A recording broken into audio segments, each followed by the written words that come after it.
Almost exactly a decade ago, it was Mario Draghi, the then president of the European Central Bank, who famously promised to do whatever it takes to save the euro from destruction. At the time, Greece was on the verge of stumbling or being frog-marched out of the European single currency.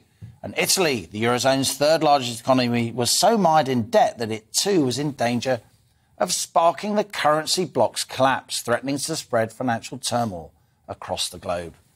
Well, 10 years on, the same Mario Draghi, he's now Prime Minister of Italy, which is even more highly indebted than it was, with government debt exceeding 150% of GDP compared to around 100% here in the UK, and that's still pretty high. And there are once again growing fears and signs on global bond markets that as inflation rises and the European Central Bank starts to raise interest rates, we could see a renewed Eurozone crisis, which again could spark a wider financial meltdown. Well, joining me in the studio today is Gordon Kerr. He's a highly experienced banker who specialises in debt capital markets. Gordon advised various Eurozone governments during the last crisis and is a leading authority on the structure of the single currency. So here he is, financial analyst extraordinaire, Gordon Kerr, my latest guest on Money Talks.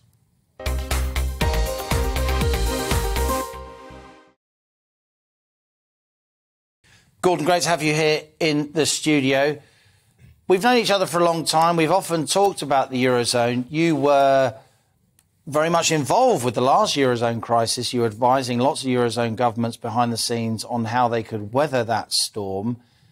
People will remember a decade ago that it was really scary. It looked as if this huge currency bloc was going to break up and that would spread financial turmoil across the globe. Is that really a danger now? Well, thank you, Liam. Yes, sir, it certainly is. In fact, the only thing that I would disagree with, a small point from your very kind introduction, is that this crisis really, we're not talking about a revival of the crisis. It's never gone away. As you pointed out, Mario Draghi's words 10 years ago indicated that, shall we say, the patient was in intensive care, drugs being pumped all over the place. Effectively, the printing press since then has been deployed to pump a great deal of money all over the place. And this has obviously been a situation which has been quite happily tolerated by governments very keen to continue to resist the exhortations of Mario Draghi when he was president of the European Central Bank for structural reforms and to reduce their spending and so forth and come back into compliance with various criteria. Far from that, they've enjoyed a situation of virtually zero interest rates, which successfully hides the fragility of their banking systems in Japanese style from the 90s. And so long as inflation stayed round about kind of non-existent, happy days. But what has significantly changed, even in the last 2 or 3 weeks, is we've entered a new phase where, the way I would phrase it is, the crisis goes from covert to overt, and people are becoming aware of it. Furthermore, the European Central Bank has clearly completely dropped the ball. They have consistently maintained that they would maintain interest rates at negative levels. Now inflation is looking like plus 10% in the Eurozone. The recent approach of the European Central Bank in the last couple of weeks is to indicate forward guidance, not to actually do anything, but to indicate that they might now go along with the US Federal Reserve and start raising interest rates, just at the very time when these deeply indebted countries need the support to continue in its present guise. So I think the ECB have basically mismanaged, particularly the pandemic phase. They created all these new funds, they printed money on speed, and they were always doing this to try to increase inflation. Their argument for the last 10 years was that the problems of the inflation wasn't high enough. That would drive the new tax revenues that would repay all this debt.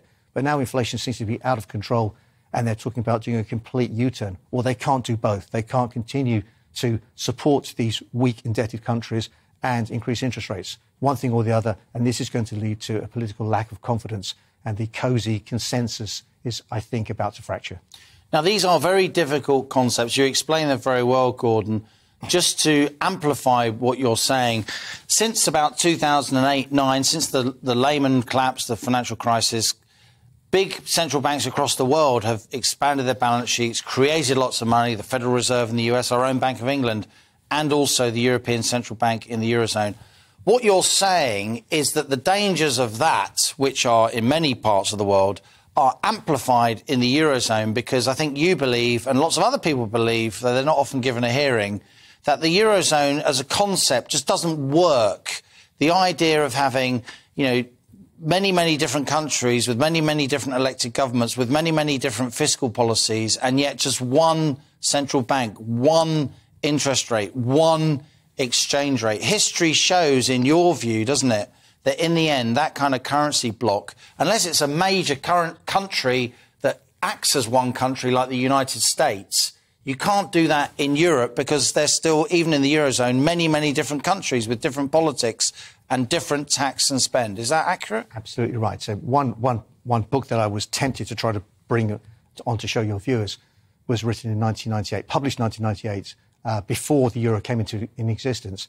Chapter in this book, Money and the Nation State, written by Kevin Dowd, a core member of our team, one of the world's leading monetary economists, working together with Charles Goodhart, another very formerly from the Bank of England, of course, yeah, deputy governor. In 1998, they were writing that this euro was a currency so poorly designed, it was as if designed by infants. And the entire purpose was traced back through the treaties to the Maastricht Treaty, which, of course, kind of converted the European economic community, the trading area, into a political union.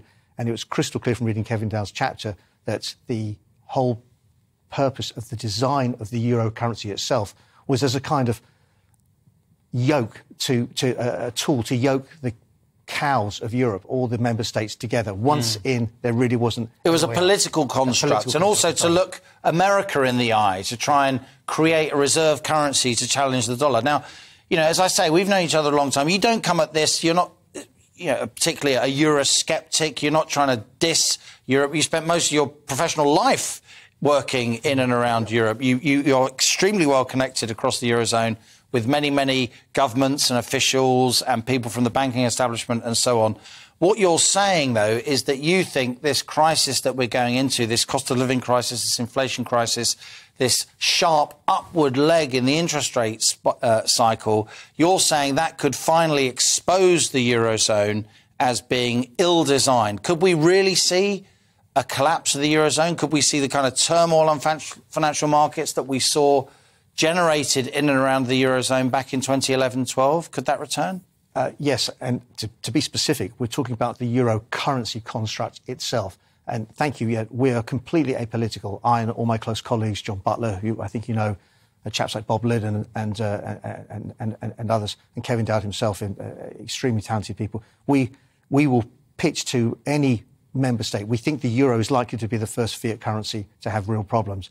Now, we're not saying that many of the other fiat currencies are operating in a more brilliant way, as you say, with money printing, but at least they have governance. At least here in the UK, we have a government that has legal powers to compel us to use sterling. That power does not exist in the Eurozone. There are many rules which are being flouted all the time by the likes of Hungary, Poland, Czechoslovakia, and the Convention on converting your fiat currency from the Croatian kuna, which is scheduled to be abolished. Yeah, the Eurozone's expanding, isn't it? Expanding with these countries. Set to expand at the beginning of next year, I think. Right. But there are many reasons why it might be a good thing for Croatia to join the Eurozone, despite these issues, because only by becoming a member of the Eurozone, adopting the euro, do you qualify for the largesse, these 3 trillion funds in the asset purchase programme, the pandemic fund, and now, of course, the Rubicon, which has been crossed, which is the Coronavirus Recovery Fund, renamed the Next Generation EU Fund, where now for the first time the EU is printing money and donating it to member states as opposed to lending it to them, which is clearly a breach of its mandate. We're almost out of time. We will get you on again in the autumn to see if what you're saying comes true, Gordon. But just to be devil's advocate, you know, I have some sympathy with your views, and I've been writing stuff along these lines myself for 15 or 20 years. But it hasn't happened yet. Aren't we underestimating the amount of political will there is to keep the Eurozone together? Aren't we, as economists, underestimating the political cohesion of this bloc? I don't think you are underestimating. I think of the agglomeration of the member states as like the prisoner's dilemma. Everybody knows the system is broken beyond repair, but you go along with it for so long as it suits you. It's no longer going to suit some of these countries, be they small countries or even Germany, Austria, and the big ones. Gordon Kerr of Cobden Partners, great to have you here on The Money, and we will continue this very important discussion.